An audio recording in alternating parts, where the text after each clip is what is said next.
महात्मा को विश्वास हो गया कि भगत का ही घर है।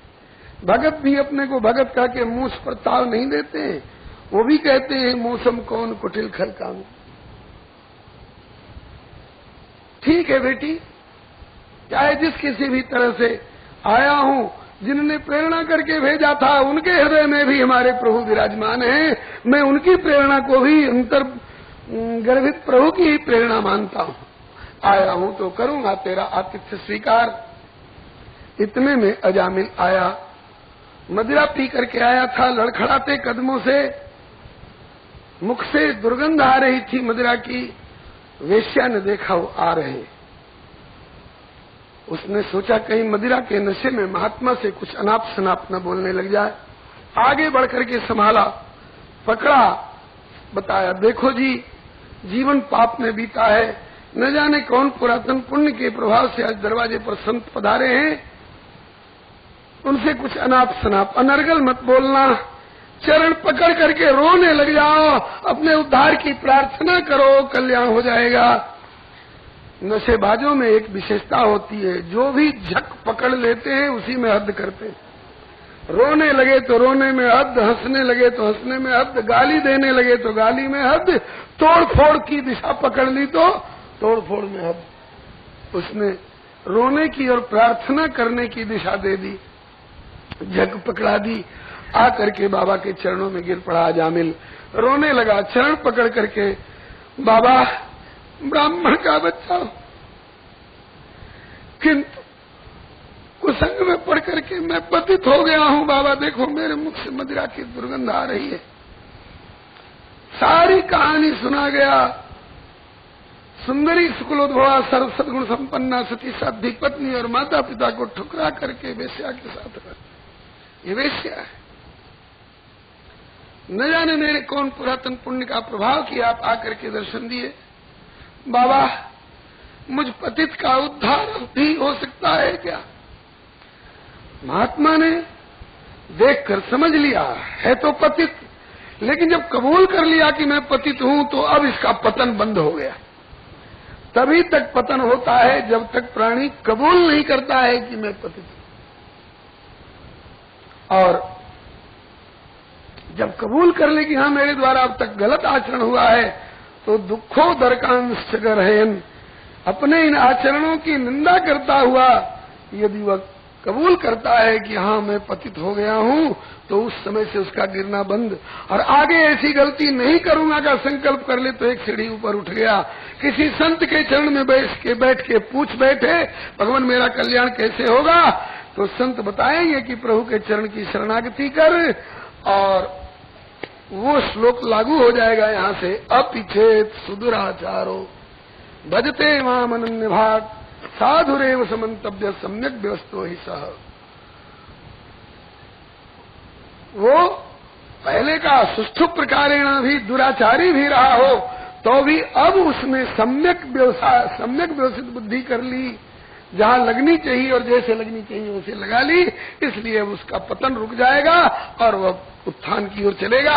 और क्षिप्रम बहुत धर्मात्मा शांति निगच्छति कौन्तेय प्रजानी ही नमे भक्त प्रणश्यति।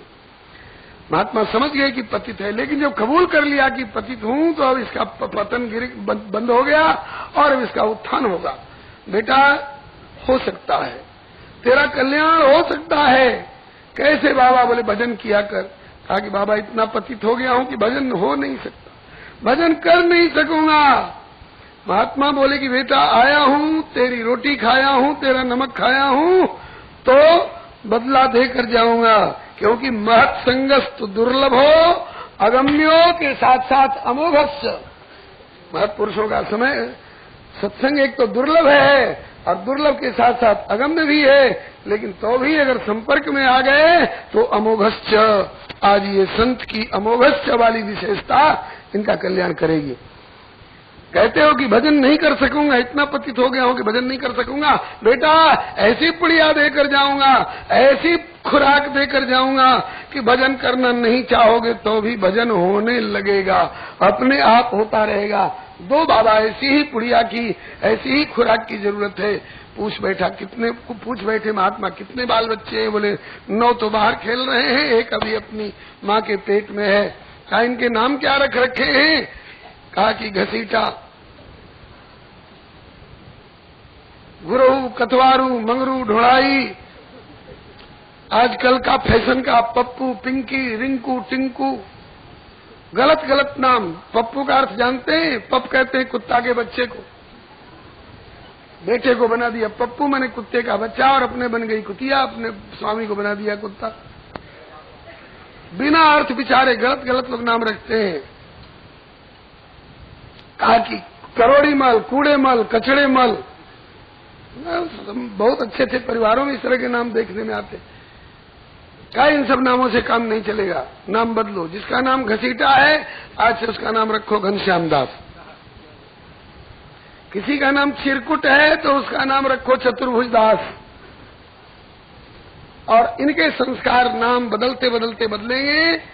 अब जो तेरी पत्नी के उदर में बालक है उसका अनाप शनाप नाम न रखना, उसका नाम रखना नारायण। ये 4 अक्षर का नारायण नाम रखना, यही वो पुड़िया है जो कि भजन कराती रहेगी। महात्मा दिए और रात्रि निवास करके सवेरे विदा हुए। और अजामिल आज ही से कहने लगा, बाबा नारायण नाम रखूंगा नहीं, आज ही से रख दिया। अब जो आवे उनसे एक ही बात कहे, मेरे सबसे छोटे लल्ला का नाम है नारायण। जन्म हुआ तो मेरे घर नारायण पधारे हैं, जाकर नाम सुनत शुभ होई, मोरे गृह आवा प्रभु सोई।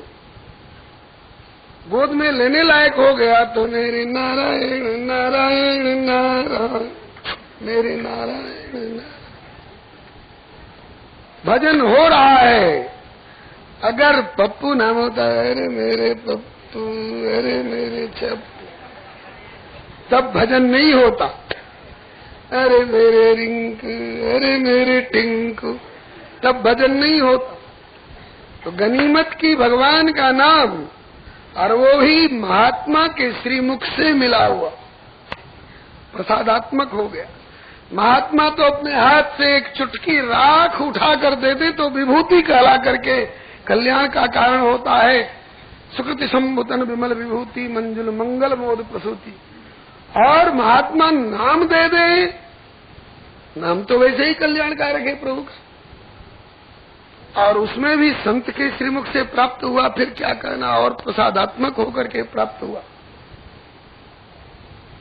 थोड़ा और बड़ा हुआ, खेल रहा है चौराहे पर, विद्यालय जाने का समय हो गया, भोजन का समय हो गया, खेलने में लगा हुआ, अभी तक नहाया तक नहीं। क्यों रे छोरा, चल, ओ नारायण, ओ नारायण, चल इधर।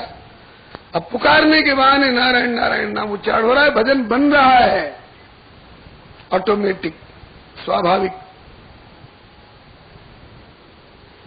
सबसे छोटे बच्चे में माता पिता की ममता अधिक होती है। सोचते हैं बड़े बड़े तो सब कहीं न कहीं लग गए ठिकाने पर काम धंधे में, ये सबसे छोटा अभी तो पढ़ ही रहा है, पता नहीं इसका क्या होगा। अपनी जिंदगी में इसको भी कहीं ठिकाने लगा हुआ देख लेता तो तसल्ली होती।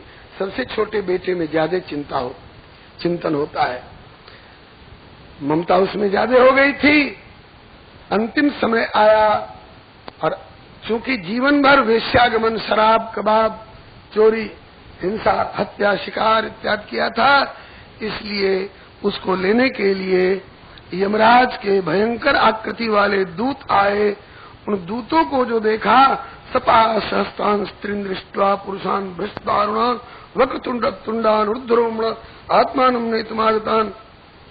देखा कि हो तांबे के तार सरी के भूरे भूरे बिखरे केस और तनी हुई भौहें, लाल लाल आंखें, और महाराज बड़े बड़े दाढ़ जिनके, और मुदगर लिए हुए, फांसी की रस्सी लिए हुए, इसको बांध करके और प्राणों को घसीट करके ले जाएंगे।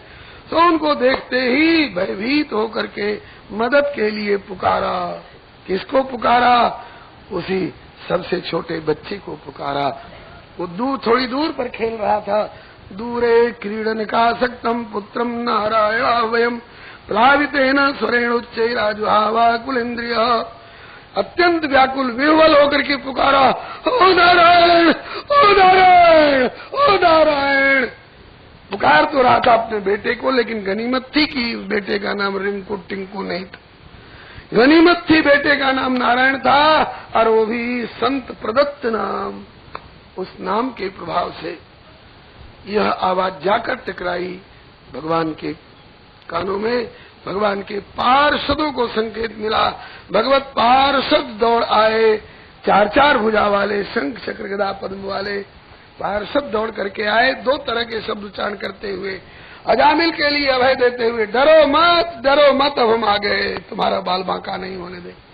यमराज के दूतों को फटकारते हुए, इसे छोड़ दो, अब इसे तुम नहीं ले जा सकते हो। यमराज के दूतों ने कहा, के यूयम प्रतिषेधारो धर्मराजस्य शासनम, धर्मराज के शासन का विरोध करने वाले, हमारे हाथ से इसको छुड़ाने वाले आप लोग कौन हो? कहा कि हम लोग तो भगवत पार्षद हैं, तुम बताओ तुम कौन हो, तुम क्यों इसके प्राणों को खींच रहे हो, आत्मा को घसीट रहे हो? कहा कि यह पापी है, इसको नरक में ले जाएंगे, यत्र दंडेन शुद्ध्यति, वहां जाकर के दंड के द्वारा शुद्ध किया जाएगा। भगवत पार्षदों ने पूछा कि पाप और पुण्य की कुछ परिभाषा भी जानते हो, कि वैसे ही जिसको मन में आया पापी साबित कर दिया, जिसको मन में आया पुण्यात्मा साबित कर दिया? बोले क्यों नहीं, खूब जानते हैं। वेद प्रणीतो धर्मो हे धर्मस तद विपर्जय, वेदो नारायण साक्षात स्वयंभू सुश्रुमा। वेदों ने धर्म अधर्म की व्याख्या की है, जिनको करो ऐसा कहा है। सत्यम बदा धर्मम चरण मातृदेवो भो पितृदेवो भो, ये तो धर्म है। और ये धर्मस तद विपर्जय, इससे विपरीत जो आचरण है, चोरी मत करो, हिंसा मत करो, माता पिता चाहे किसी को कष्ट मत दो, ये सब पाप है। शराब कबाब वेश्यागमन इत्यादि पाप है। इसने वेद विरुद्ध पाप के आचरण किए हैं, इसलिए इसको हम लोग ले जा रहे थे, इसको नरक में ले जा करके दंड दे करके शुद्ध करेंगे। भगवत पार्षदों ने कहा कि अभी अभी थोड़ी देर पहले ये पुकार रहा था, ओ नारायण ओ नारायण, इस नारायण नाम लेने का कोई पुण्य होता है कि नहीं? इसके शराब कबाब वाले पाप की ओर तो देखा, लेकिन नारायण नारायण नाम उच्चारण जो कर रहा था, इस नारायण नाम उच्चारण का कोई पुण्य होता है कि नहीं? अब तो जमराज के दूत बोले, आप लोग भी हद करते हैं। ये नारायण नारायण पुकार रहा था तो क्या आपके भगवान नारायण को पुकार रहा था? थोड़े, ये तो अपने बेटे नारायण को पुकार रहा था। भगवत पार्षदों ने कहा कि बेटे का नाम नारायण कब से हुआ और हमारे प्रभु का नारायण नाम कब से? नारायण नाम शाश्वत है। अब वो कहेंगे हमारे प्रभु का नाम ले रहा था, और ये कहें कि बेटे का नाम ले रहा था। कहा कि बेटे के ही बहाने नाम तो मेरे प्रभु का ले रहा था, इसलिए परम निष्पाप है, कोई पाप इसके शरीर में अब नहीं रह गया। क्या बेटे के बहाने भी नारायण नाम लिया जाए तो वो निष्पाप कर देगा? बोले और क्या, सर्वेषाम अप्यघवताम इदमेव स्मृतम नाम व्याहरणम विष्णु यतस्तद विषयामति सांकेत्यम पारिहास्यम वा स्तोभम हेलनमेव वा वैकुंठ नाम ग्रहणम शेषागहरम विदु। अरे इसने तो नाम लिया है जी, कोई तो नामाभास से अपना कल्याण प्राप्त कर लेते हैं। नामाभास, यवन लोग सुअर को हराम कहते हैं।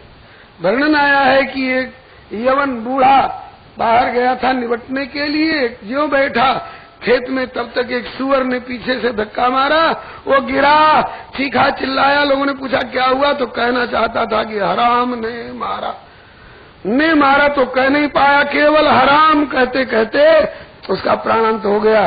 तो चूंकि नाम नहीं ले रहा था राम का, लेकिन हराम कहने में राम नाम का आभास आ गया। जंगली लोग विचार करते हैं, वने चरामो वसुचा हराम और नदीम तरामो न भयम स्मराम इति रयंतो विपिने किराता मुक्तिम गता राम पदानुसंगात। हरामा चरामा स्मरामा तरामा में रामा रामा बार बार आ रहा है, नाम नहीं है, इसको नामाभास कहते हैं। नामाभास भी प्राणी को निष्पाप कर सकता है, और इसने तो प्रभु का नाम लिया है। अंत में बड़ी भारी बहस हुई, जमराज के दूतों को हारना पड़ा, भगवान के पार्षदों ने उनको मार के भगा दिया। यमराज के दूत जब चले गए तो भगवान के पार्षद भी इसके प्राणों को सुरक्षित रखे, फिर ये भी चले गए। अजामिल मरा नहीं, जीवित रह गया।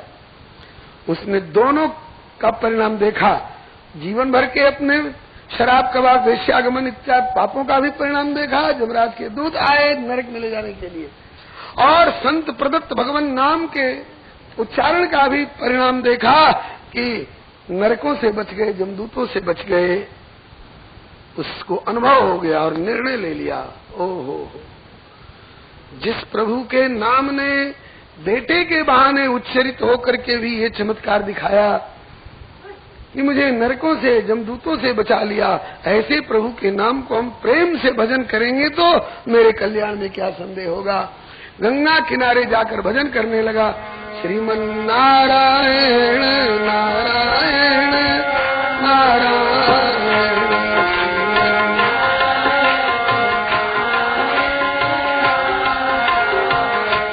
लक्ष्मी नारायण नारायण नारायण।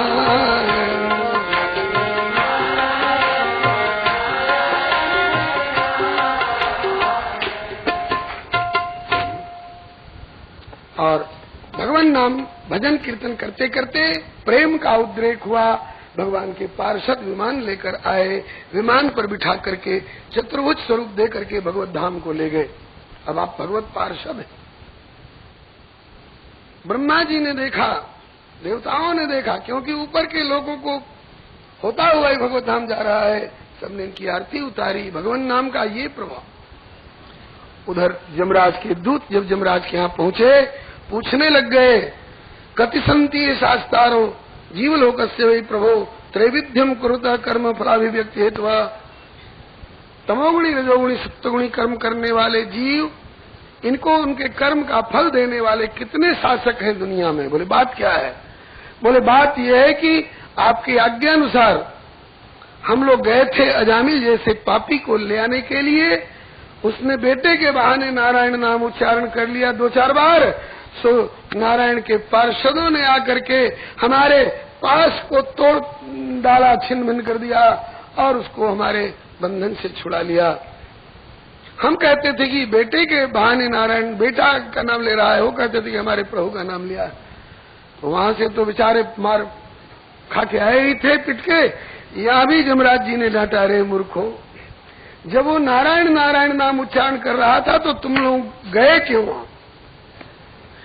कहा कि नारायण नाम का ऐसा प्रभाव है, वो बेटे के बहाने ले रहा था। अरे कहा किसी बहाने नारायण नाम ले रहा था, तुम लोगों को उसके पास नहीं जाना चाहिए था। भगवान का नाम किसी भी तरह से लिया जाए उनका कल्याण करके छोड़ेगा। तो कहा कि महाराज ये बात हम लोगों की जानकारी में तो नहीं थी, जहाँ धर्म की व्याख्या करी गई थी। बोले तुम लोगों ने सामान्य धर्म की व्याख्या सुनी थी, और ये नारायण नाम की महिमा विशेष धर्म में वर्णित है जिसका नाम है भागवत धर्म। और उस भागवत धर्म को सब नहीं जानते हैं, 12 गिने गुथे व्यक्ति जानते हैं जो द्वादश भागवताचार्य कहलाते हैं। स्वयंभुर नारद शंभु कुमार कपिलो मनु प्रहलादो जनको भीष्मो बलिर्वैयास्किर्वयम् द्वादशैते विजानीमो धर्मम भागवतम भटाः गुह्यम विशुद्धम दुर्बोधम यम ज्ञात्वा अमृतमश्नुते।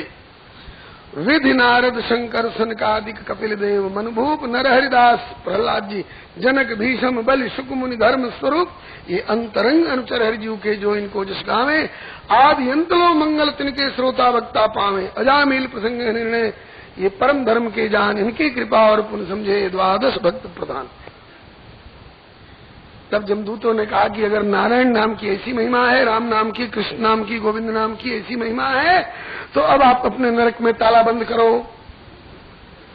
अब इस विभाग का उन्मूलन हो रहा है। बोले कैसे? कहा कि सब अपने अपने बच्चों का नाम नारायण, गोविंद, राम अवतार, कृष्ण गोपाल इत्यादि रख लेंगे और वही नाम उच्चारण करते रहेंगे। अब नरक में कोई आएगा नहीं, तो नरक का विभाग कहाँ तक कायम रहेगा? यमराज जी ने कहा कि नहीं, नारायण का नाम भी सुलभ रहेगा, हमारा नरक का विभाग भी कायम रहेगा। क्यों? बोले संसार में ऐसे भी नीच होते हैं जिद्दी, जो लाख कहने पर भी कहते हैं कि हम ये सब नहीं मानते। ऐसे लोगों को मेरे नरक में लाया करो। जिह्वान भक्ति भगवत गुण नाम धेयम चेतश्चन स्मरत तच्चरणारविंदम कृष्णाय नो नमति यच्छिरे कदापि तानानयध्वमसतो कृत विष्णु कृत्यान। जिनकी जिह्वा कभी प्रभु का नाम नहीं उच्चारण करती है, एक बार भी जिसका मस्तक प्रभु के नाम पर झुकता नहीं है, ऐसे जिद्दी हठीले पापियों को ले आओ हमारे नरक में। इस प्रकार से यमराज जी ने अपने दूतों को शिक्षा दी। श्री सुखदेव जी कहते हैं कि हे परीक्षित, इतिहास में गुह्यम भगवान कुंभ संभव कथया मासमलय आसीनो हरिमर्चेन। यह अत्यंत रहस्यमय प्रसंग जिसमें भक्ति की, भगवान नामक ग्रहण इत्यादि की महिमा का वर्णन है, अत्यंत रहस्यमय प्रसंग है। इसको मलय पर्वत पर विराजमान श्री अगस्त जी ने मुझको सुनाया था और मैंने उनके श्रीमुख से सुना था। इसका तात्पर्य यह है कि यह प्रसंग इतना महत्व का है कि अगस्त जी जैसे ऋषि इस प्रसंग को भगवान की सेवा के समय में गाया करते हैं और श्री सुखदेव जी जैसे रसिक शिरोमणि प्रवक्ता श्रोता बनकर के सुना करते हैं। इसमें ध्वनि है कि श्री सुखदेव जी कथा कहते ही नहीं है, श्री सुखदेव जी को कोई बढ़िया प्रवक्ता मिल जाए तो संतों से कथा सुनते भी हैं। जो संतों से सुनेगा नहीं वो सुनाएगा क्या? इसलिए पहले श्रोतव्य, उसके बाद कीर्तितव्यश्च, फिर निधिध्यासितव्यश्च और तब उसके बाद आत्मावारे द्रष्टव्य, तब प्रभु का साक्षात्कार। आज आपने 20 मिनट समय अधिक दिया अथवा ले लिया गया जबरन, इसके लिए आपको धन्यवाद। और 20 मिनट ज्यादा ले लिया है, इसके लिए अगर आप लोग कहिएगा तो क्या माफी मांगनी पड़ेगी? नहीं नहीं नहीं नहीं, हाँ, माफी मांगने वाला प्रसंग ही नहीं है। हाँ, किसी भी तरह से जितना समय प्रभु की सेवा में लग जाए, नर संसारी लगन में दुख सुख सहे करोर, नारायण हरि भजन में जो हो वे सो थोर। जितना समय लग जाए उसका सदुपयोग हुआ। अब इससे आगे का प्रसंग सुनने के लिए आप 3 से 6 के लिए आमंत्रित हैं। इस समय की कथा यही विश्राम ले रही है। आगे दक्ष प्रजापति के पुनर्जन्म, पुनर्विवाह और इनके द्वारा पुनर्सृष्टि का विस्तार, मरुदगणों की उत्पत्ति इत्यादि, और फिर 7वें स्कंद में भक्त प्रवर श्री प्रहलाद जी महाराज का जीवन चरित्र आज सायंकाल की कथा में आएगा। इसी सूचना के साथ इस समय की कथा का यही विश्राम हो रहा है। श्री भगवान नाम महाराज की जय। श्री भगवान कृपा से श्रीमद वृंदावन धाम में समायोजित होने वाले इस 11 दिवसीय श्रीमद भागवत महापुराण कथा सत्र का 6ठा दिवस है। श्री प्रभु कृपा से अपराह्न की बैठक में कथा प्रारंभ होने जा रही है। आप लोग अपने अपने स्थान पर शांति पूर्वक विराजमान रहकर समाहित चित्त से कथा का श्रवण करें। श्री प्रभु कृपा से पूर्व प्रसंग में आपने श्री 6ठे स्कंद में अजामिलोद्धार प्रसंग पर्यंत कथा का श्रवण किए, जिसमें भगवान नाम ग्रहण इत्यादि से युक्त भगवत भक्ति की महिमा सुनी। आगे श्री परीक्षित जी जिज्ञासा करते हैं, देवासुर नाम सर्गो नागानाम मृगपक्षिणाम सामासिकस्तया प्रोक्तो स्वायं भवेन्तरे तस्यैव व्यासमिच्छामि ज्ञातुम ते भगवान यथा अनुसर्गम या शक्त्या सर्व भगवान परा। आपने सृष्टि विस्तार वर्णन क्रम में मनु जी की संतति परंपरा का तो विस्तृत वर्णन किया, किंतु देवताओं का और मनुष्यों का, नागों का, पशुओं का, पक्षियों का सृष्टि विस्तार वर्णन संक्षेप में आपने कह दिया था। मैं उसी को विस्तार पूर्वक जानना चाहता हूं। तब श्री सुखदेव जी कहने लग गए, राजन, आपको पहले बताया जा चुका है कि ध्रुव जी के वंश में प्राचीन बरही राजा के 10 पुत्र हुए। प्रचेताओं के पुत्र के रूप में दक्ष प्रजापति ने पुनर्जन्म ग्रहण किया। पहले इनको जो बकरे का सिर हो गया था शंकर जी से द्रोह करने के कारण, इसलिए उस बकरे के मुख वाले शरीर से इनको ग्लानि होती थी। ब्रह्मा जी से अनुमति प्राप्त करके इन्होंने उस शरीर का परित्याग किया और अब प्रचेताओं की पत्नी मारिशा के गर्भ से पुनः जन्म ग्रहण किया। फिर इस जन्म में भी इनका नाम हुआ दक्ष। तपस्या करके भगवत कृपा से इन्होंने पुनः प्रजापति की ही पदवी प्राप्त की। दूसरे जन्म में भी वे दक्ष प्रजापति कहलाए। पहले जन्म में जब स्वयंभू अर्थात ब्रह्मा के पुत्र थे तब तक स्वयंभू दक्ष कहलाए थे।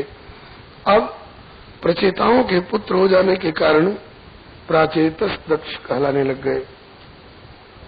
इनका विवाह प्रजापति पंचजन की बेटी असिकनी के साथ हुआ और उस अपनी असिकनी नाम की पत्नी के गर्भ से इन्होंने पहले 10,000 पुत्र उत्पन्न किए, जिनका नाम हुआ हर्यश्व। उनको आज्ञा दी दक्ष प्रजापति ने कि जाकर तपस्या करो, तपस्या से दिव्य शक्ति प्राप्त करके सुयोग्य प्रजा का विस्तार करो। अभी प्रभु की यही इच्छा है सृष्टि का विस्तार हो। वे 10,000 हर्यश्व नाम के दक्ष पुत्र तपस्या करने के लिए जा रहे थे। रास्ते में नारद जी मिल गए। कुछ दृष्टिकूट पर पहली उन्हें बुझा करके और ऐसा समझाया कि वे हमेशा के लिए घर परिवार से मोह ममता तोड़ करके विरक्त होकर के संन्यास्त होकर के और भगवान का भजन करने में लग गए। नारद जी ने पूछा, क्या तुम उस बिल को जानते हो जिसमें प्रवेश करने के बाद फिर वापस निकलना नहीं होता है? उस राष्ट्र को जानते हो जिसका एकमात्र स्वामी है? उस बहुरूपिणी स्त्री पुंस्टली को जानते हो जो जब तक जानी नहीं जाए सताती है, पहचान ली जाए तो पल्ला छोड़ के किनारे हो जाती है? उभय तो बाहर नदी को जानते हो जिसकी धारा दोनों ओर चलती है? उस हंस को जानते हो जो दूध को और पानी को अलग करके दे देता है? और उस चक्र को जानते हो जिसकी धार छुरे के समान तेज और वज्र के समान कठोर है, जिसका अतिक्रमण सबके लिए संभव नहीं है? अगर नहीं जानते हो तो इनको जाने बिना केवल कोरी तपस्या करके तुम लोग क्या प्राप्त कर लोगे? तपस्या संतति विस्तार के लिए नहीं, तपस्या तो भगवत प्राप्ति के लिए की जानी चाहिए। साथ साथ इनका उत्तर भी बता करके, वैसे वो हर्यश्व बड़े विचारवान थे, बताया कि वो बिल जिसमें प्रवेश करने के बाद निकलना संभव नहीं है भगवत धाम है। समग्र राष्ट्र का एकमात्र स्वामी परमात्मा है। बहुरूपिणी पुंस्टली स्त्री जो जानी नहीं जाती तो परेशान करती है, पहचान लिए जाने पर पल्ला छोड़ देती है, वो माया है। उभय तो वहा नदी जिसकी दोनों तरफ धार चलती है वो भव नदी है, जन्म के बाद मरण की ओर और मरण के बाद जन्म की ओर। और वो चक्र जिसकी धार छुरे के समान तेज और वज्र के समान कठोर है,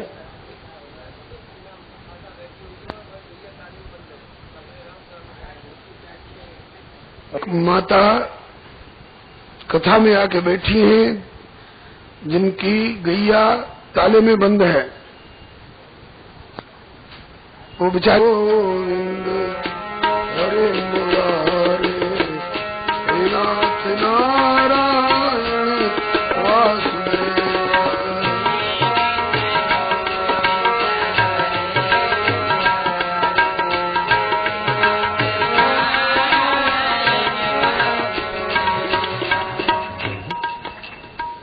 बोलिए श्री वासुदेव भगवान की जय।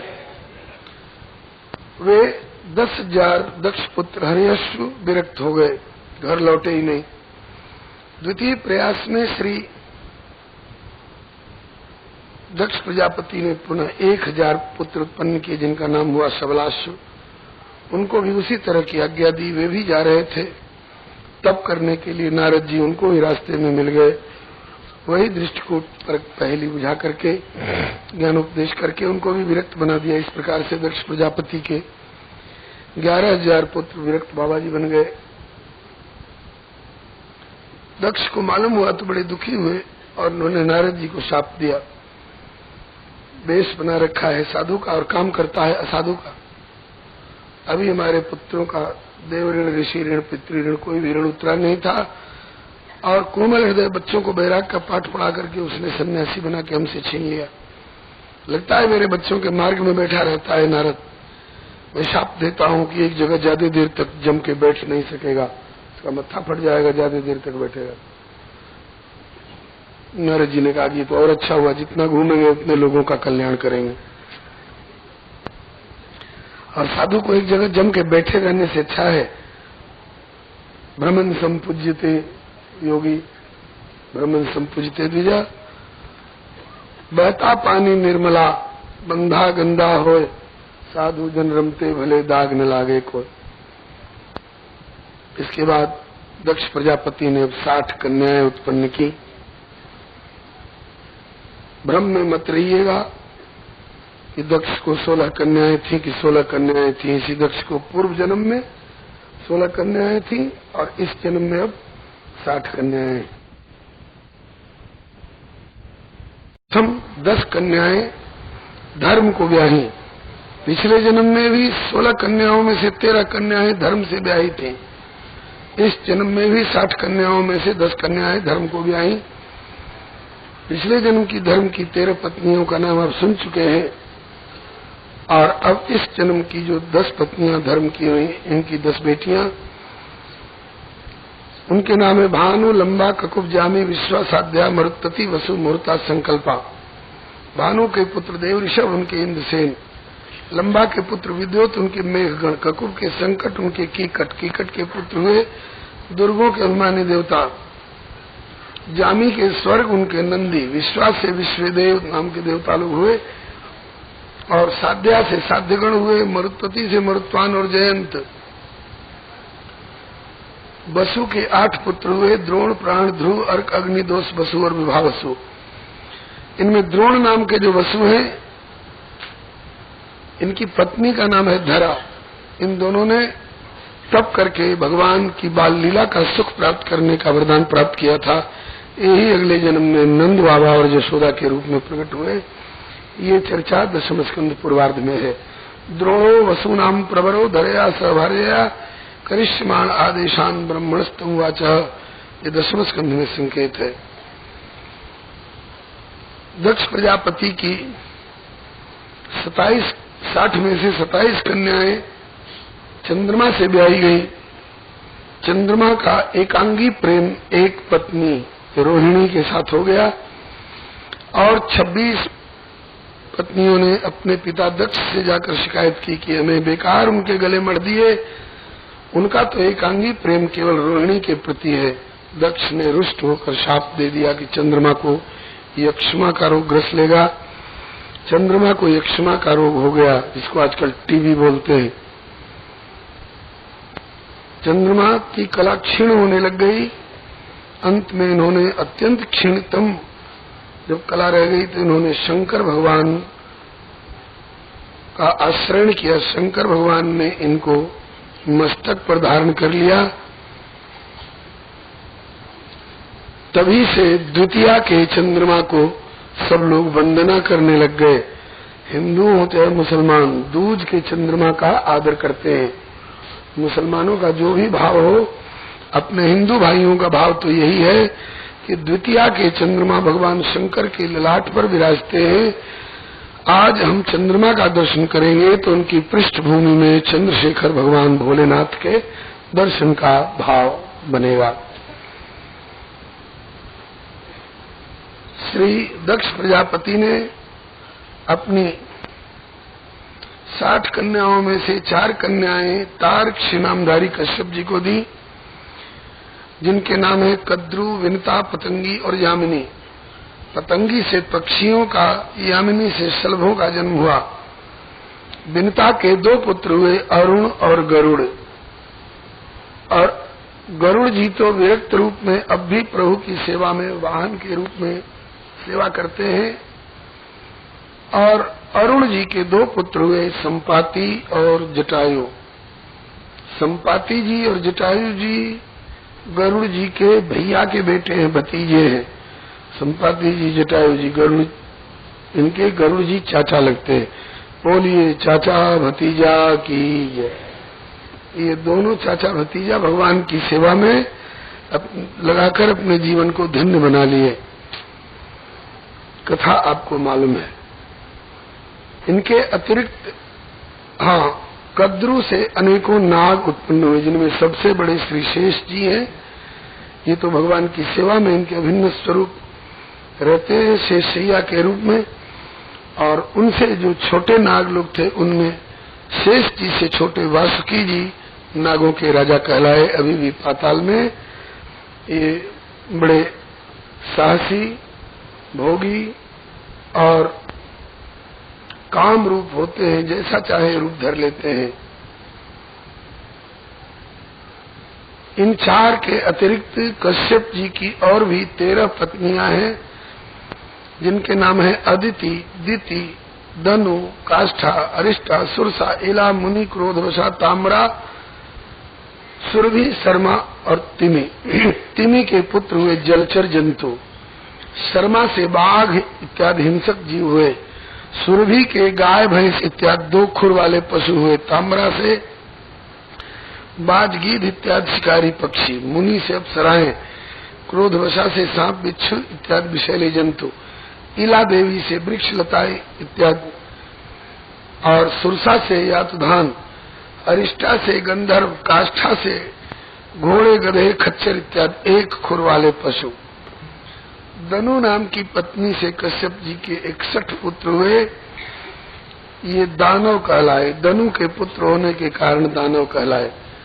इनमें से कुछ के नाम दिए गए हैं द्विमूर्धा, शंबर, अरिष्ट, ग्रीव, विभावसु, पुलोमा, वृषपर्वा इत्यादि। वृषपर्वा दानवों के राजा कहे जाते हैं, जिनकी बेटी शर्मिष्ठा श्री ययाति जी की पत्नी बनी थी, जिनसे यदु और श्री हरण में तुर्वसु।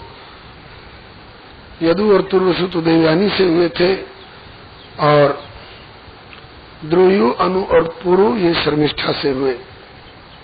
श्री हरे नमः। अब आगे वर्णन करते हैं। दिति से तो आप लोग सुन ही चुके हैं, हिरण्यकशिपु, हिरण्याक्ष इत्यादि दैत्य, उनकी फिर वंश परंपरा।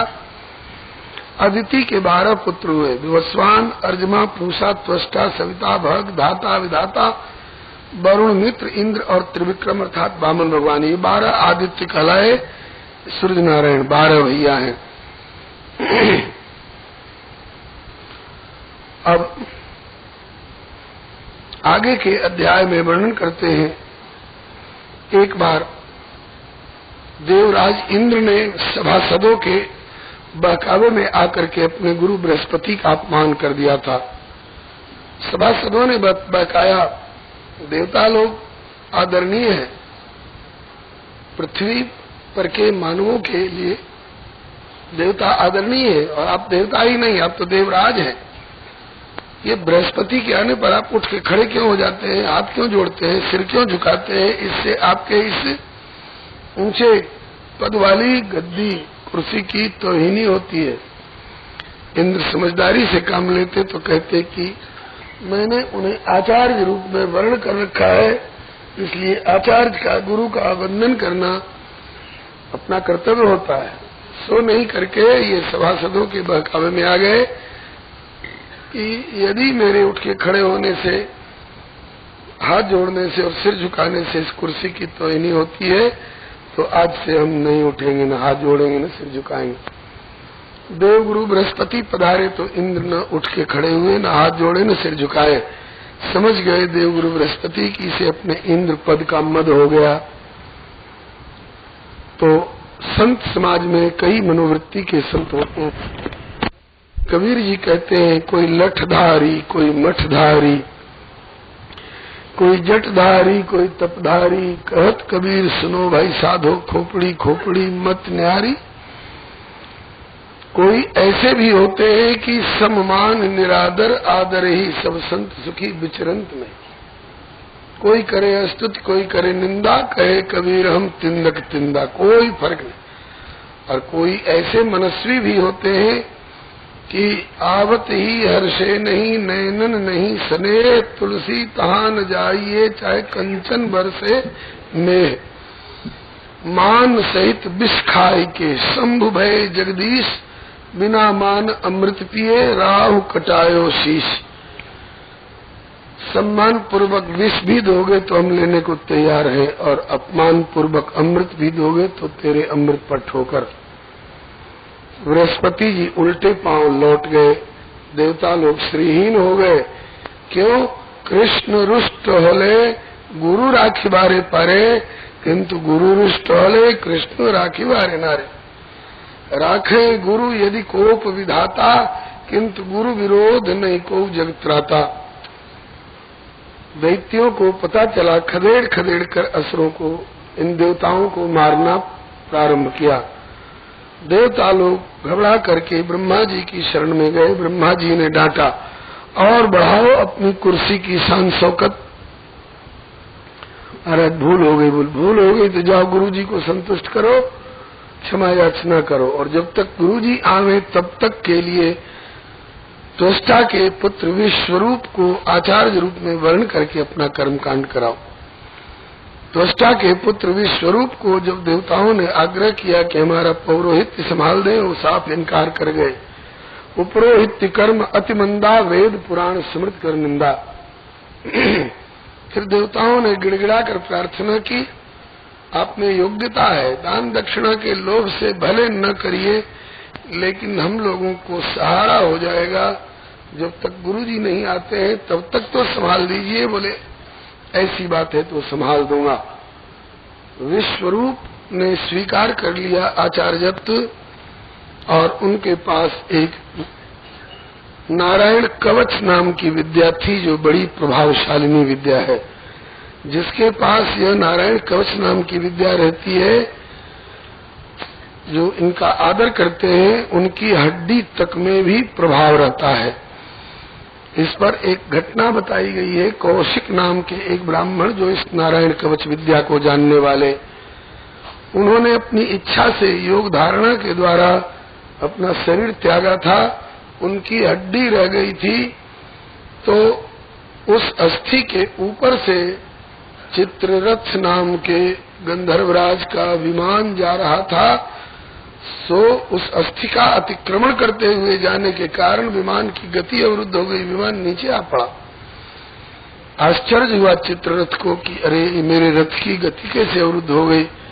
सूर्य नारायण के रथ के आगे आगे स्तुति करने वाले परम तेजस्वी बालखिल्य ऋषियों ने बताया कि यहाँ एक ऋषि की अस्थि पड़ी है, जिन्हें नारायण कवच का ज्ञान था, और उस अस्थियों का तुम अतिक्रमण करके जा रहे हो, इसलिए तुम्हारे विमान की गति अवरुद्ध हो गई। उतरो विमान से, उन अस्थियों को प्रणाम करो और सरस्वती नदी में प्रवाहित करके स्नान करो, विमान पर बैठो, तब तुम्हारे विमान में गति आएगी। सबाल खिल्य वचनाद अस्थिन्यादाय विस्मित प्रास्य प्राची सरस्वत्याम स्नात्वा धाम स्वमन्वगात। ऐसी ये नारायण कवच नाम की विद्या विश्वरूप ने इंद्र को बताई। ये अष्टाक्षर नारायण मंत्र के द्वारा अंग अंग में अक्षर अक्षर का न्यास करके रक्षा की प्रार्थना की गई है। इसमें ओम हरिर विद्यान ममर सर्वरक्षाम न्यस्तांग्र पद्म पथकेन्द्र पृष्ठे दरारी चर्मा सिगदेश चाप पाषाण दधानोष्ट मनोष्ट बाहु इत्यादि बहुत से श्लोक, जैसे श्री राम रक्षा स्तोत्र है, उसकी बड़ी महिमा है, ऐसे ही ये नारायण कवच की बड़ी महिमा। विश्वरूप के द्वारा ये नारायण कवच का उपदेश पा करके इंद्र बड़े तेजस्वी लगने लग गए। इंद्र ने विश्वरूप के सहारे अपना यज्ञ कर्मकांड कराया। विश्वरूप से एक गलती हो गई ये देवताओं के नाम की आहुति दिलाते सो तो दिलाते ही मातुल कुल की ममता में पड़ करके इन्होंने कुछ असुरों के नाम की भी चुपके आहुति दिलानी प्रारंभ कर दी। इंद्र को अंदाज पड़ गया और इंद्र ने तुरंत क्रोध करके इनका गला काट दिया। इंद्र का एक नाम है सद्य मन्यु, माने बड़ी जल्दी क्रोध आ जाता है इंद्र को। विश्वरूप के मस्तक काट डाले। 3 मस्तक थे विश्वरूप के, तीनों मस्तक धरती पर पड़ते ही उनसे पपीहा, गोरैया और तीतर नाम के 3 प्रकार के पक्षी प्रकट हुए। इंद्र पर ब्रह्महत्या का आक्रमण हुआ। ब्रह्महत्या के 4 भाग करके और 4 जगह वितरण किया गया, तब इंद्र की ब्रह्महत्या दूर हुई। वो 4 जगह हैं। 1/4 भाग स्त्री समाज को दिया गया, जिससे ये प्रति महीने रजस्वला धर्म को प्राप्त होती है, मासिक धर्म जिसको कहते हैं। इनने कहा कि ये तो हमारा नुकसान हुआ, इससे हमको लाभ क्या होगा? कहा कि रजो धर्म दर्शन के पश्चात का जो समय होगा वह तुम्हारा ऋतु काल कहा जाएगा, जब पति के समागम से तुम संतान धारण करके संतान उत्पन्न करने की क्षमता प्राप्त करोगे। दूसरा 1/4 भाग जल को दिया गया, जिससे जल पर झाग फेन बहता है। ये ब्रह्महत्या का अंश, इसका निवारण करके जल ग्रहण करना चाहिए। जल ने कहा कि तो हमारा नुकसान हुआ, हमको लाभ क्या होगा? बताया गया कि जिसके साथ मिल जाओगे उसी के समान तुम्हारा, औषधि में औषधि के साथ, रस में रस के साथ, दूध में दूध की तरह, उसी तरह तुम्हारा आदर होगा। जिसके साथ मिल जाओगे तुम्हारा सबके साथ मिलने का अधिकार होगा। तीसरा 1/4 भाग वृक्षों को दिया गया, जिससे गोंद निकलती है वृक्षों में। ये ब्रह्महत्या का अंश है, इसलिए जो लोग इस रस को जानते हैं वे गोंद से चिपकाने का काम भले ले लें, खाने वाला काम नहीं लेते हैं। कोई जाड़े के दिनों में गोंद का लड्डू बना करके पौष्टिक समझ करके ग्रहण करते हैं। जो इस ब्रह्महत्या वाले प्रसंग को जानते हैं वे गोंद और गोंद का लड्डू नहीं खाते। चतुर्थ 1/4 भाग वृक्षों को श्री हरे नमः पृथ्वी को दिया गया, जिससे पृथ्वी में रेह खार सज्जी निकलती है। पृथ्वी ने कहा तो हमारा नुकसान हुआ, इससे हमको लाभ क्या होगा? कहा कि जहाँ से खोदी जाओगी कालांतर में तुम भर के ज्यों की त्यों हो जाएगी। वृक्षों ने पूछा हमें क्या लाभ होगा? वृक्षों से कहा गया कि जहाँ से काटे जाओगे वहीं से फिर पनप जाओगे। इस प्रकार से इंद्र की ब्रह्महत्या का 4 भाग करके और इंद्र की ब्रह्महत्या का दूरीकरण किया गया। इसके बाद विश्वरूप के पिता त्वष्टा ने अपने पुत्र के वध का बदला लेने के लिए इंद्र से इन्होंने दक्षिणाग्नि में अविचार हवन प्रयोग करके और चाहा कि इंद्र को मारने वाला शत्रु प्रकट कर ले। इंद्र शत्रु विवर्धस्व मां चिरम जहि विद्विषम। कर्मकांड में स्वरतोपराधात और वर्णतोपराधात। वर्णतः अगर शब्द दूषित हो जाए, स्वरतः शब्द दूषित हो जाए तो लेने के देने पड़ जाते हैं। ह्रस्व का दीर्घ, दीर्घ का प्लुत, दंत का तालव्य, तालव्य का मूर्धन्य उच्चारण हो जाए तो अर्थ में अंतर पड़ जाता है और लेने के देने पड़ जाते हैं। कर्मन की गति अद्भुत भाई, पुण्य कर्त पातक हो जाए। तो शत्रु तो प्रकट हुआ अग्नि कुंड से, लेकिन इंद्र को मारने वाला प्रकट होने के बजाय इंद्र ही जिसका शत्रु है, इंद्र के हाथ से मरने वाला शत्रु प्रकट हुआ। उनका नाम हुआ वृत्रासुर। वृत्रासुर का बड़ा विशाल विकराल शरीर था। वृत्रासुर ने असुरों की सेना इकट्ठी करके और इंद्र पर आक्रमण किया और देवता लोग त्रस्त होकर के भागे भागे फिरने लग गए। ब्रह्मा जी की शरण में गए। ब्रह्मा जी ने डांटा और कहा कि तुम लोग बार बार गलती भी करते हो और त्राय त्राय करते हुए आते हो। एक बार तो गुरु का अपमान कर दिया, फिर आचार्य रूप में वर्ण किया विश्वरूप को, तो उसका वध कर डाला। जाओ भगवान से प्रार्थना करो। भगवान से स्तुति प्रार्थना की गई। भगवान ने कहा कि अब तो वृत्र का वध तब होगा जब दधीची ऋषि अपनी अस्थि प्रदान करें और उस अस्थि से वज्र का निर्माण हो।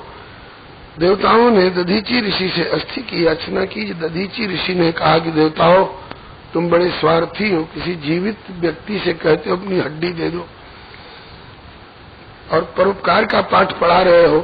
तुमसे कहा जाए कि थोड़ा उपकार के लिए अपना एक केस उखाड़ करके दे दो, तो अपनी चुटिया का एक केस उखाड़ के तुम देने वाले नहीं हो, और हमको उपकार का पाठ पढ़ाते हो। लेकिन हम देंगे, अपनी अस्थि देंगे, क्योंकि हम जानते हैं कि शरीर अमर होकर नहीं आया है।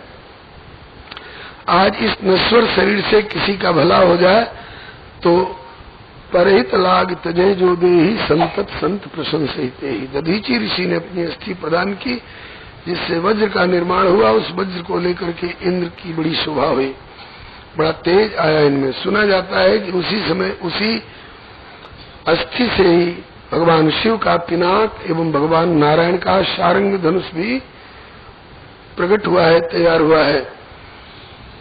वज्र को लेकर के इंद्र असुरों के सामने युद्ध करने के लिए आए। वज्र की चोट खा करके असुर लोग, बहुत लोग मारे गए, बहुत भागने लग गए। तो वृत्रासुर ने उनको पुकार पुकार कर कहा, हे विप्रचित्ते नमुचे पुलोमन मया नरवन संवर में श्रोद्धम जाता मृत्यु ध्रुव ए सर्वतः प्रतिक्रिया चेत वृत्ता। जो जन्म लेकर आया है उसे मरना तो है ही, अमर होकर के आए हो, भाग करके तुम लोग अमर हो जाओगे। ये क्यों भागने का कलंक ले रहे हो, और हो सकता है तुम्हारी ही विजय हो। इस बात को सुन करके और वे असुर लोग पुनः लौट करके आए और युद्ध हुआ। उस युद्ध के बीच में एक बार वृत्रासुर को ऐसा लगा कि भगवान सामने खड़े हैं आकाश में, और उनसे ये प्रार्थना करने लग गए, अहम हरे तव पादैक मूल दासानुदासो भवितास्मि भूय मनः स्मरेतास्पतिर्गुणस्ते गृणीत वाक् कर्म करोतु काय। हे हरे, अब अगले जन्म में कहीं मुझे जन्म देना तो अपने दासानुदास के रूप में किसी भक्त परिवार में मुझे जन्म देना, जिससे कि वाणी आपके गुणों का गान करे, कानों से आपकी कथा का श्रवण करे, हाथों से आपकी सेवा करे और मस्तक से आपके लिए नमन करे। और हे प्रभु, ये जो मैं मांग रहा हूँ ये कोई लोभ लालच से नहीं मांग रहा हूँ कि हमें सार्वभौम सम्राट का पद मिल जाए, कि योगिक रिद्धि सिद्धि मिल जाए, या देवराज का स्वर्ग मिल जाए, या ब्रह्मा का परमेष्ठी पद मिल जाए। ये सब लालच मेरे हृदय में बिल्कुल नहीं, ये सब मैं बिल्कुल नहीं चाहता हूँ।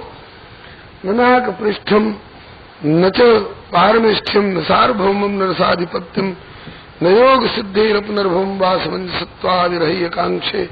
आपके अतिरिक्त मैं कुछ नहीं चाहता हूँ, मैं तो केवल आपको चाहता हूँ प्रभु, और आपको भी चाहता हूँ। तो कैसे चाहता हूँ, 3 उदाहरण दिए। अजात पक्षा इव मातरम खगा स्तन्यम यथा वत्सतरा क्षुधार्ता प्रियम प्रियेव व्युषितम विषण्णा मनोरविंदाक्ष दृक्षते त्वम्। हे अरविंदाक्ष अर्थात हे कमल नयन, मैं मना त्वाम दृक्षते, मेरा मन आपको देखने के लिए तड़प रहा है। कैसे? जैसे वह पक्षी का बच्चा जिसका पंख अभी उड़ने लायक नहीं हुआ है, भूख लगती है तो उसकी माँ चिड़िया जो है वो बाहर से चारा लाती है, अपने चोंच में उसके मुंह में डाल जाती है। एक बार डाल गई, इतने में तो पेट भरा नहीं, छोटे से दाने से कहाँ तक पेट भरेगा। दोबारा जब वो चिड़िया जाती है चारा लाने के लिए, तो तब तक वह पक्षी का अजात पक्ष सावक बिना पंख वाला बच्चा घोंसला से बाहर मुंह निकालकर चू चू करता हुआ चारों तरफ ताकता है कि मेरी भैया किधर से आ रही है। इसी तरह से मेरा मन प्रभु आपको देखने के लिए तड़प रहा है। दूसरा उदाहरण दिया, दूधमुहा बछड़ा किसी गैया का जो अभी घास खाना नहीं सीखा है, केवल अपनी गैया मैया के थन का दूध पी करके ही रहता है। वो बछड़ा एक कोने में खूंटे में बंधा है, गैया चर के आ गई है, वो दूसरे कोने में बंधी है। तो तब तक बछड़ा चाहता है कि रस्सी खूंटा तोड़कर गैया के पास पहुंच जाए, नहीं तोड़ पाता है, नहीं जा पाता है। तो अपनी दृष्टि लगाए रहता है कहाँ गैया की ओर, गैया के सींग की ओर, पूंछ की ओर नहीं, मुंह की ओर नहीं, उसके थन की ओर, क्योंकि वही उसके मतलब की खुराक दूध रखा हुआ है।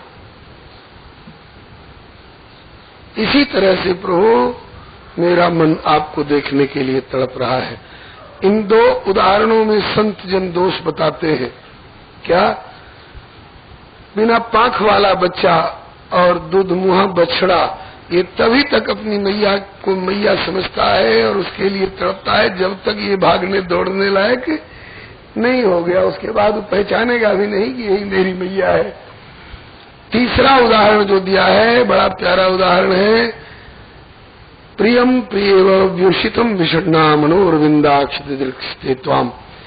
जैसे किसी परदेश में गए हुए पति को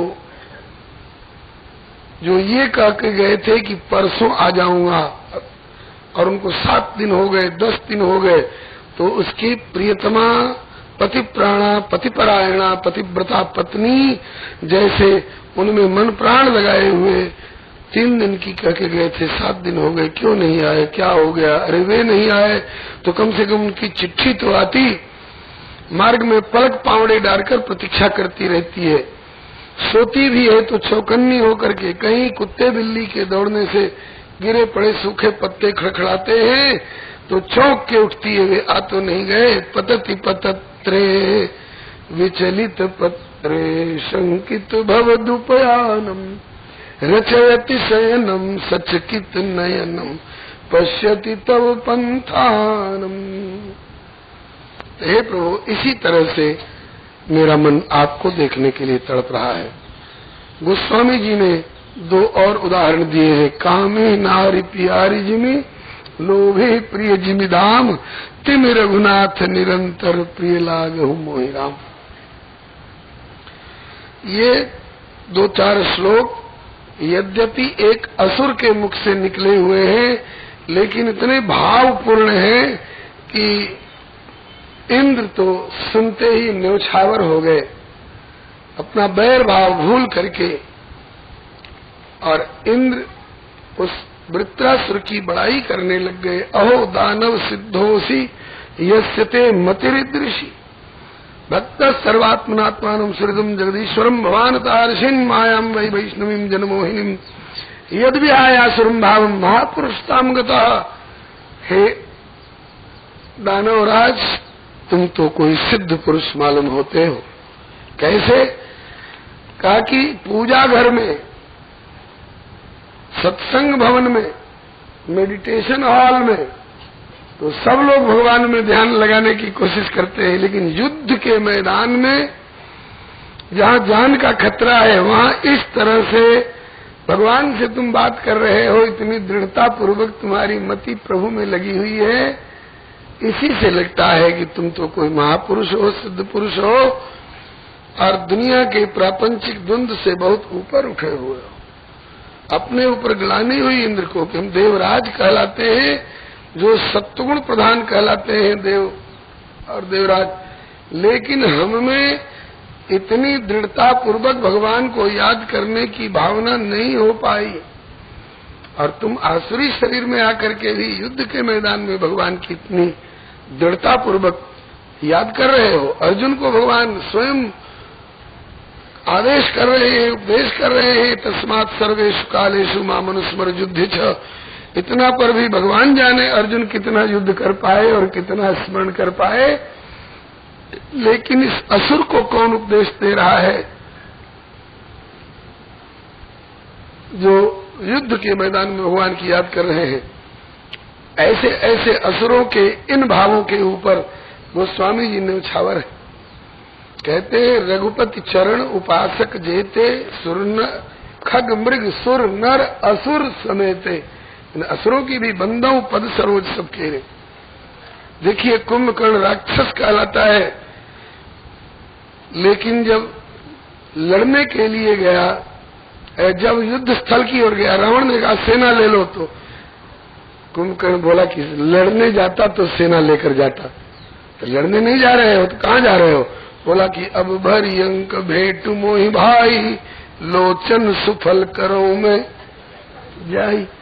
प्रभु श्री राम का दर्शन करके मैं अपने लोचनों को सफल करने जा रहा हूँ। मारीच को जब रावण ने कहा कि जाता है कि नहीं जाएगा तो मैं मार डालूंगा, मारीच ने सोचा कि नहीं जाता हूँ तो ये मारेगा और जाता हूँ तो राम जी मारेंगे, तो राम जी के हाथ से मरना ज्यादा अच्छा है। निज परम प्रीतम देख लोचन सुफल करी सुख पाई, श्री सहित अनुज समेत कृपा निकेत पद मन लाई। मम पाथे धर धावत धरे सरासन मान, फिर प्रभु ही मिलो की हो धन्य न मोहि समान। तो भगवान के प्रति इतना भाव होना भक्ति का ये कोई पुरातन संस्कार रहा होगा। आइए फिर लड़ाई छिड़ी। देवराज इंद्र ने वृत्र के उस हाथ को काट दिया जिस हाथ में परी लेकर इंद्र को मारने जा रहे थे। दूसरे हाथ में अस्त्र लेकर मारने दौड़े वृत्र, तो इंद्र ने दूसरा हाथ भी काट दिया। बिना हाथ का बेचारा अब कैसे लड़ेगा। असुरों ने सोचा हमारा पक्ष कमजोर हो गया। तब तक वृत्र ने दौड़ करके कमाल दिखाया, बहुत भारी मुंह खोल करके अपना हाथी समेत इंद्र को अपने भीतर ले गया। अंदाज करिए कितना बड़ा शरीर था कि मुंह खोल करके हाथी समेत इंद्र को अपने पेट में ले गया। लेकिन उधर में जाकर के भी इंद्र मरे नहीं। अपने वज्र के द्वारा उसकी अतड़ियों को काटते हुए और बाहर आए और बाहर आकर के उसके मस्तक को काटा। भित्वा वज्रेण तत्कुक्षिम निष्क्रम्य बलभिद विभु उच्चकृत शिर शत्रुर गिर श्रृंग में ओजसा। बस वृत्र का मस्तक कट के धरती पर गिरा। लगता था जैसे वज्र की चोट खा करके कोई पर्वत का शिखर टूट करके गिरा है। वृत्रासुर के शरीर से निकली हुई आत्म ज्योति वृत्रस्य देहा निष्क्रांतम आत्म ज्योति रविंदम पश्यताम सर्वदेवानाम अलोकम समपद्यत। वृत्र की आत्म ज्योति सबके देखते देखते और दिव्य भगवत धाम को चली गई। अलोकम समपद्यता मने ऐसे भगवत धाम में गई जहाँ से फिर लोकांतर में भटकना नहीं पड़ता है। देवताओं ने फूलों की वर्षा करी, जय जयकार करी। बोलो श्री पतित पावन भगवान की जय, श्री भक्तवत्सल भगवान की जय। इंद्र भले सोचे कि मेरी जीत हो गई, लेकिन इंद्र अभी तक इस त्रिलोकी के छिल्लर में पड़े हुए हैं और वृत्रासुर भगवान के धाम में भगवान की गोद में जाकर के विराजे। इंद्र पर पुनः ब्रह्महत्या का आक्रमण हुआ और ऋषियों ने अश्वमेध यज्ञ के द्वारा उसका निवारण किया। आगे के अध्याय में श्री परीक्षित जी